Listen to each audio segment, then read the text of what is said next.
Welcome everyone to Monday Morning Morons for October 28th, 2019. This week, let's talk about the Ministry of Truth. In Orwell's 1984, the Ministry of Truth was responsible for deciding what was true and what was not, but also was in charge of creating what he called newspeak. What was the purpose of newspeak? He tells us in the story. Don't you see, the whole aim of newspeak is to narrow the range of thought. In the end, we shall make thought crime literally impossible because there will be no words in which to express it. In other words, control speech and you control the mind. Why do I bring this up? Well, student files complaint against pro-life group saying there's too much free speech. Too much free speech. Only totalitarians think there is such a thing. While walking on Florida State University campus earlier this year, a student noticed a pro-life group holding signs advocating for anti-abortion propaganda. According to the student, the protesters were stopping innocent students simply trying to walk to their classes by harassing them and forcing their own beliefs onto these students. You mean like any other demonstration in the history of your campus? I'm shocked. Campus is supposed to be a safe environment, and I was extremely uncomfortable and disappointed in FSU today, the student said. Nothing was being done to protect students from this harassment. Harassment, otherwise known as words I don't like. I understand that freedom of speech is a crucial part of today's world. However, I'm about to say something that clearly demonstrates I do not understand it at all. It should not be to this extent while on a school campus, the student wrote in a March complaint to the FSU Campus Behavior Reporting System. See? What did I tell you? In the complaint, the student recommended some sort of action to prevent groups from being able to harass others while walking to class, saying, "This is not the first time that I have felt uncomfortable while on campus." Yes. Students should only be allowed to protest, demonstrate, or express their opinions in pre-approved areas entirely enclosed and unseen by anyone who didn't voluntarily go inside to see it. Perhaps a lead-lined, soundproof underground bunker or something to ensure their harmful ideas and violent syllables don't reach my tender, vulnerable ears. They can have all the free speech they want down there, where no one else can see or hear them, because I totally understand that free speech is incredibly important. The complaint is one of 31 filed with FSU during the 2018-2019 school year that have been obtained by the College Fix through a Public Records Act request. The names of the individuals involved were redacted by the university to protect their identities. On the FSU reporting site, students and instructors are encouraged to submit complaints about any activity on campus that distresses them or makes them uncomfortable. Complaints may be submitted anonymously. One link allows campus members to report concerning behavior by others at the school, including unexplained absences, yelling or aggressive comments, or deteriorating physical appearance or personal hygiene. The reporting website is an efficient and effective means to share information concerning allegations of misconduct that may be happening in the university community, said FSU spokesman Dennis Schnittker, in an email to the College Fix. Schnittker noted the website has been in use since June 2016. Students can report one another even if they take issue with something uttered in a private conversation, which happened after a late-night discussion involving international students in May of this year. This is literally 1984. Report the wrong thinkers. Only worse, because the bar is so low. You were uncomfortable. You can report anyone for anything. Where in the holy fuck did you shitweasels get the impression you were entitled to be comfortable 24/7 for your entire life? After discussing whether Domino's Pizza was still open to deliver them a pizza, the friends chatted about their experiences with homosexuality in the culture.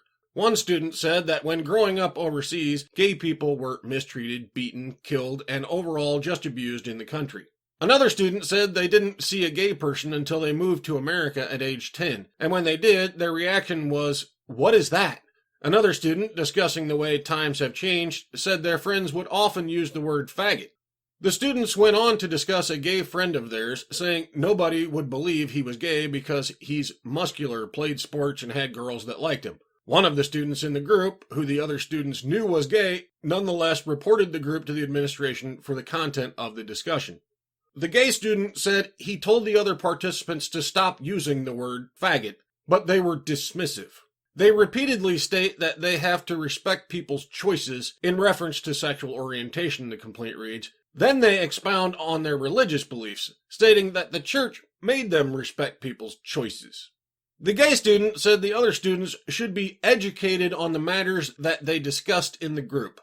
Their consequences should, at least, include sessions at the Center for Leadership and Social Change, or some sort of program where they are educated on identities, he wrote. See that? They said a word I feel they shouldn't be allowed to use, and context be damned. They should be sent away to re-education camps. Speaking of which, following slur incident, UConn students demand speech codes, mandatory hate crime courses, new black hires. See it? Same exact thing. We demand you give us more power because someone said a word we feel they shouldn't be allowed to say. And let's be clear, that's all they're really saying here. If it was just about this word, then your proposed mandatory re-education camp would suffice to correct the wrong thinkers, wouldn't it? But that's not enough in your book. No. You also have to hire a bunch of black people now because reasons. A black student organization at the University of Connecticut is demanding harsh new speech controls and diversity policies after a racial incident on campus sent the university into turmoil. A student government representative, meanwhile, told the College Fix the campus is rife with bigotry and racism, and that the school does little to combat it. The university has been in turmoil in recent days after a video was posted to social media depicting 3 students walking through a school parking lot, 2 of them shouting the word nigger repeatedly. Those students were later arrested on charges of ridicule involving racist speech.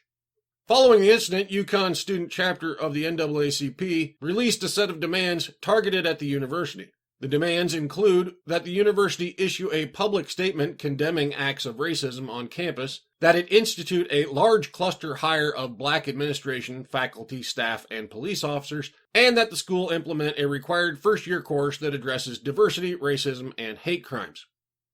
So, we demand you say the words we want to hear. We demand you hire a bunch of people based on their skin color, and we demand you reinforce our superiority by mandatory first-year indoctrination into our cult.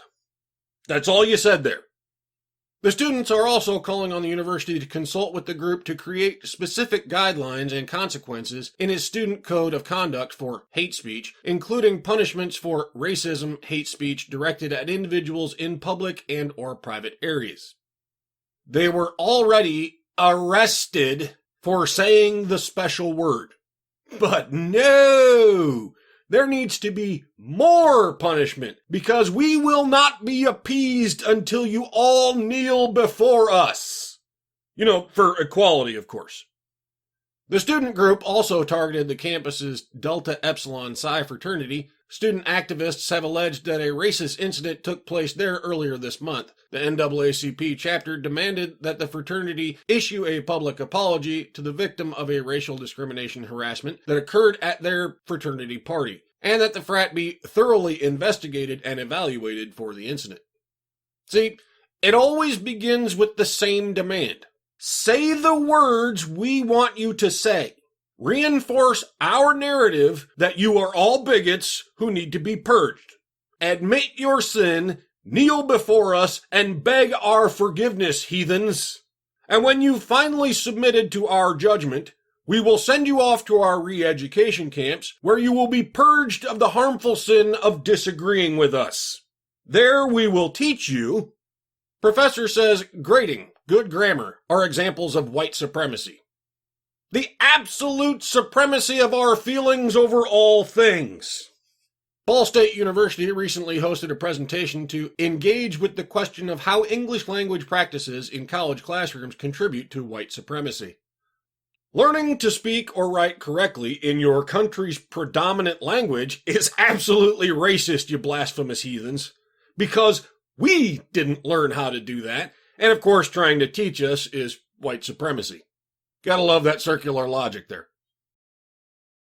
Freeing our minds and innovating our pedagogy from white language supremacy was the title of the 75-minute guest lecture given on October 14th by Aseo Anawi, a professor and the Associate Dean of the College of Integrative Sciences and Arts at Arizona State University.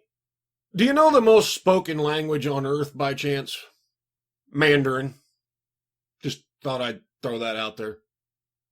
We are all implicated in white supremacy, Anawi said during his presentation, co-hosted by Ball State's English Department, University Writing Program, and Office of Inclusive Excellence.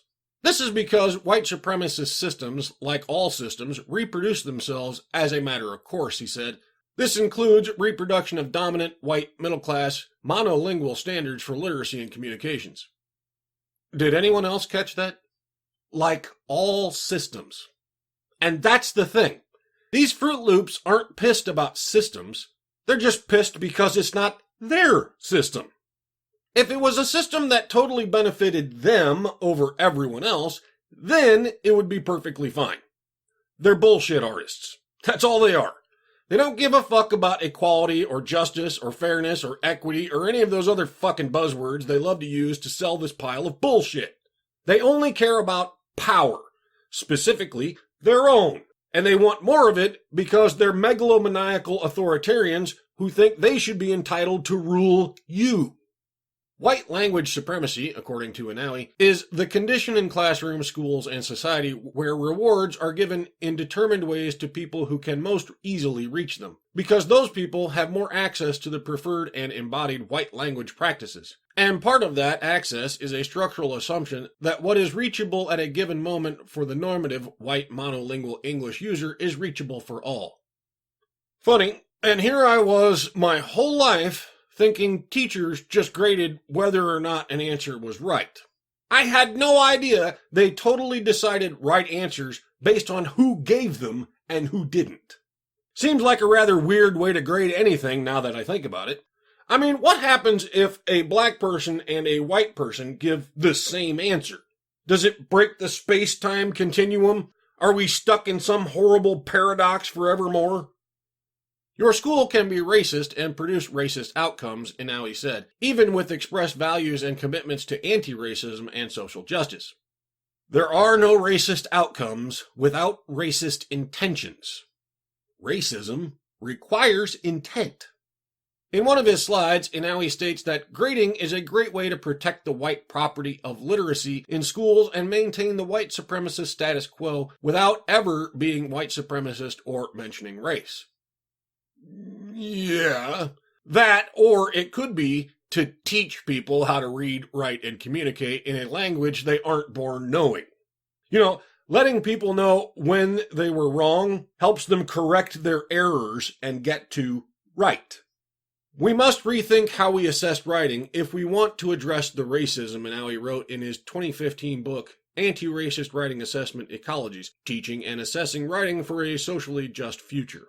In another paper, a gradeless writing course that focuses on labor and assessing, Anawi argued that writing teachers should calculate course grades by labor completed and dispense almost completely with judgments of quality when producing course grades. Right. Don't teach. Got it. If there is no wrong, then there is no right either. We can all just feel. What's next, Bob? Students say rich people and taxpayers should pay their college tuition. Well, if this is the kind of shit you're going to be taught, I don't think anyone should pay for it. This kind of bullshit shouldn't cost a penny because that's exactly how much it's worth. Toxic time, Bob. Gopher's World again? Yeah. Maybe I should just hire him and get rid of you. Women attack and rob man in midtown Manhattan. Police in New York are looking for 3 women who are wanted for attacking and robbing a man outside of the 34th Street Path Station in Midtown Manhattan. It happened around 5:30 a.m. on Saturday, October 19th. A 41-year-old man was walking toward the New Jersey-bound PATH train when 3 unidentified females pushed him down on the ground. The females hit the man several times with a blunt object and stole his wallet and phone. The man took the train to New Jersey, where he was treated at a hospital for multiple bruises, lacerations to his head, arms, and legs. Is that it? Well, I mean, there's not much to go on there. We don't know why they assaulted this man and stole his phone and wallet, so we'd better not jump to any hasty conclusions or anything. We'll just have to assume he deserved it because patriarchy, and wait to see if they can prove us wrong. I mean, it could have been that he had a cell phone and they didn't. So, equality demands we give it to them because obviously they are more oppressed than he is. I mean, every woman is, right? Hillary Clinton is more oppressed than Frederick Douglass because vagina. Of course, Douglass was a black slave and Hillary is a rich white, so crap. This happens to me every time. Which one's supposed to be the greater victim here? Rich white woman or black male slave? I can't keep this shit straight. Let's wrap it up. STDs are sexist and women are the losers. Here's why. Viruses are now a sexist tool of the patriarchy, eh? America is in the middle of an epidemic of sexually transmitted infections, and when it comes to heterosexual transmission, it's hitting women the hardest. Why is that? Well, for starters, because you just eliminated all same-sex partners from your data just a second ago. Simply put, because STDs are biologically and psychosocially sexist at all levels, said Dr. Hunter Hansfield, a professor emeritus of medicine at the University of Washington Center for AIDS and STD, who has studied sexually transmitted diseases for 40 years. 40 years of study, and that's what you've concluded. STDs are sexist. Women bear the largest burden of these diseases, agreed Dr. Edward Hook, co-director of the Center for Social Medicine and Sexually Transmitted Diseases at the University of Alabama at Birmingham. Chlamydia and gonorrhea, for example, are 2 of the leading preventable causes of infertility and ectopic pregnancies in the United States and on Earth. Could that possibly be because women can get pregnant and men can't? I mean, I'm not a scientist here, so I don't want to tell you your business or anything, but when you say women bear the largest burden, then support that claim by citing 2 conditions that only women could get. You're kinda not comparing apples to apples anymore, are you? It'd be like saying men bear the largest burden of prostate cancer. Well, yeah, because women don't have one. Not really a more or less comparison to be made there, is there? Easily transmitted, more dangerous. One reason STDs are sexist in heterosexual pairings, they are more readily transmitted from the man to the woman than from the woman to the man. So at any one exposure, a susceptible woman is more likely to catch it than a susceptible man, Hansfield said. That's because the lining of the vagina is thinner and more delicate than the skin on the penis. So it's easier for bacteria and viruses to penetrate and take hold. Once there, the moist environment of the vagina is perfect for growth. Ah, now I get it. Biology is sexist. Created by men to benefit men and keep the women's down. Got it. That's it for this week. Remember the social justice mantra: women are victims, men are oppressors, and feminism is just about equality. I'll see you all next time.